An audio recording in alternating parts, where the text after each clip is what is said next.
नियुक्ति के लिए पात्र 4,921 अभ्यर्थियों की मेरिट लिस्ट बीते 20 फरवरी को जारी हो चुकी है, जिसके बाद से ये चयनित अभ्यर्थी नियुक्ति पत्र का इंतजार कर रहे हैं।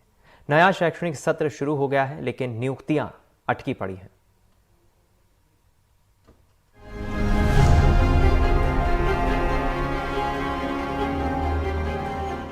हिमानी 2018 की शिक्षक पात्रता परीक्षा में कुछ अंकों से चूक गई थी। 5 साल दोबारा परीक्षा होने का इंतजार किया।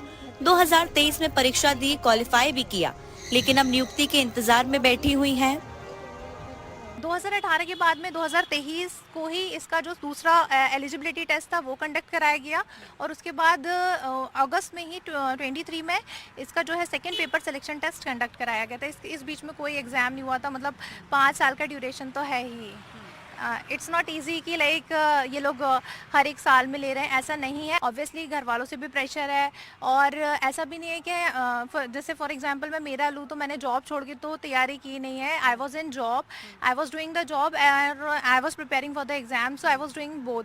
सो मेंटली या we were having that pressure, but क्या ही कर सकते हैं। वर्षा अर्जरिया ने शादी के बाद घर परिवार संभालने के साथ परीक्षा की तैयारी के लिए नौकरी तक छोड़ दी। 5 सालों की तैयारी के बाद अब टॉप 20 की लिस्ट में नाम आया है, लेकिन अब भी नियुक्ति का इंतजार है। 4,000 से अधिक अभ्यर्थियों के नियुक्ति पत्र अटके हुए हैं। जिनका रिजल्ट आया उनकी नियुक्ति पूरी कर ली गई, लेकिन हम लोगों की नहीं कर ली गई। हम लोग बहुत दिनों से इंतजार कर रहे हैं। सरकार से गुजारिश है कि हम लोगों को शीघ्र नियुक्ति प्रदान करें। हम लोग बहुत परेशान चल रहे हैं। नियुक्ति क्यों नहीं हो रही है, कम से कम इसकी वजह बताई जाए। और नियुक्ति नहीं हो पा रही यदि आचार संहिता के कारण, तो ऐसा नहीं है, क्योंकि चुनाव आयोग ने साफ साफ कहा हुआ है कि जो पहले की प्रक्रिया है वो चालू रह सकती है। तो नियुक्ति तो होना चाहिए। यदि नियुक्ति नहीं हो रही तो वेरिफिकेशन तो स्टार्ट किया जाए। हालांकि ये परीक्षा पहली नहीं है जहां नतीजे आने के बाद नियुक्तियों में देरी हो रही हो। मार्च में सरकार ने कई सेवाओं के चयनितों को नियुक्ति पत्र का वितरण भी किया था। आने वाले दिनों में कई नियुक्ति करने की बात भी कही गई है। लगभग 9,000 लोगों को तो हमने आज रोजगार दिया है और आने वाले अगले हफ्ते के अंदर 15,000 बेरोजगारों को फिर नियुक्ति प्रमाण पत्र देने वाले हैं। ये हमारी सरकार है। हम अगर बेरोजगारों को रोजगार नहीं देंगे, हम अगर उनकी परमानेंट नौकरी नहीं देंगे, तो व्यवस्था का संचालन कैसे होगा। 2022 के ही लोक शिक्षण संचालनालय के जारी आदेश के मुताबिक मध्य प्रदेश के 2,357 स्कूलों में शिक्षक हैं ही नहीं। 8,307 स्कूल एक शिक्षक के भरोसे चल रहे हैं। 2023 में 16 विषयों को लेकर शिक्षक पात्रता परीक्षा का आयोजन हुआ। 8,720 पदों के लिए 4,921 उम्मीदवार चयनित हुए।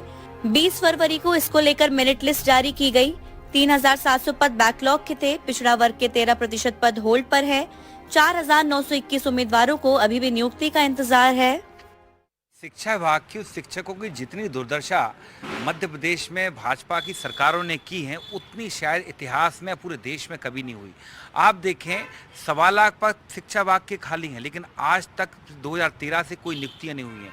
और जो आप बात कर रहे हैं, शिवराज जी ने खुद वादा किया था कि मैं हर साल 2 लाख नौकरियां दूंगा और 36,000 नौकरियों के लिए इन्होंने परीक्षा आयोजित करवाई थी प्रोफेशनल एग्जामिनेशन बोर्ड के द्वारा, जिसके आज तक नतीजे नहीं आए। जैसे आचार संहिता पूर्ण होगी, प्रक्रिया में है और सभी को नियुक्ति मिलेगी। जो हमारा वादा है सबको काम, वो निश्चित तौर पे सबको मिलेगा। और कांग्रेस को गुमराह करने की आवश्यकता नहीं, झूठे आरोप लगाने की आवश्यकता नहीं। वो ये देखें कि उनकी सरकार में क्या किया। अतिथि विद्वानों को लेकर सिंधिया जी ने कहा था कि मैं सड़क पर आ जाऊँगा, तो कमलनाथ जी ने कहा था सड़क पर आ जाओ। पूरी सरकार सड़क पर आ गई, लेकिन अतिथि विद्वानों को न्याय नहीं दिला पाए। हमने अतिथि विद्वानों को भी न्याय दिलाया, हम शिक्षकों को भी न्याय दिलाएंगे। उनकी जो भी वाजिब मांगे होगी सब पूरी होगी। आचार संहिता के बाद जैसे ही वापस प्रक्रिया होगी और उसके अंदर सभी शिक्षकों को नियुक्ति भी मिलेगी, उनका अधिकार भी मिलेगा। मध्य प्रदेश के कई स्कूल अभी भी शिक्षक विहीन हैं। यहाँ तक कि कई स्कूल सिर्फ एक शिक्षक के भरोसे चल रहे हैं। चयनित शिक्षक खुद ये बात मानते हैं कि सरकार की ओर से काफी कम पद निकाले जाते हैं। इससे साफ तौर पर पता चलता है कि अगर जल्द ही स्कूलों को शिक्षक नहीं मिले तो आने वाले कल जो हमारे भविष्य हैं उनको इसके लिए सफर करना पड़ सकता है। भोपाल से कैमरा पर्सन अभिषेक सिंह के साथ अमृतांशी जोशी, एनडीटीवी। रायपुर में शराब घोटाले में गिरफ्तार तीनों आरोपियों को ईओडब्ल्यू की रिमांड में भेज दिया गया है। निलंबित